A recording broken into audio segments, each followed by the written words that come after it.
இன்றைய இயேசுவின் வார்த்தைகள் உங்கள் வாழ்வில் இந்த 3 ஆசீர்வாதங்களை தருவதாக. மத்தேயு 3ஆம் அதிகாரம் 16வது இறைவசனம்.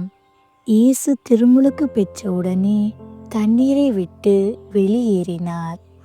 உடனே வானம் திறந்ததையும் கடவுளின் ஆவி புறா இறங்குவது போல தன் மீது வருவதையும் அவர் கண்டார்.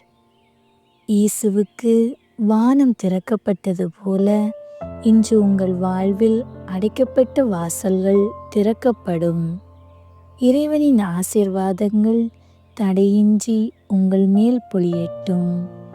புறாவை போன்ற மென்மையான அமைதியான கடவுளின் ஆவி உங்கள் உள்ளத்தில் தங்கி இன்று நீங்கள் எடுக்கும் ஒவ்வொரு முடிவிலும் உங்களை வழிநடத்துவதாக.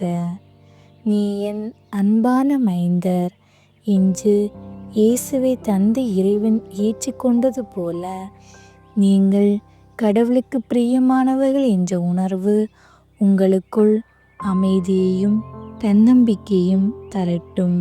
ஆமீன்.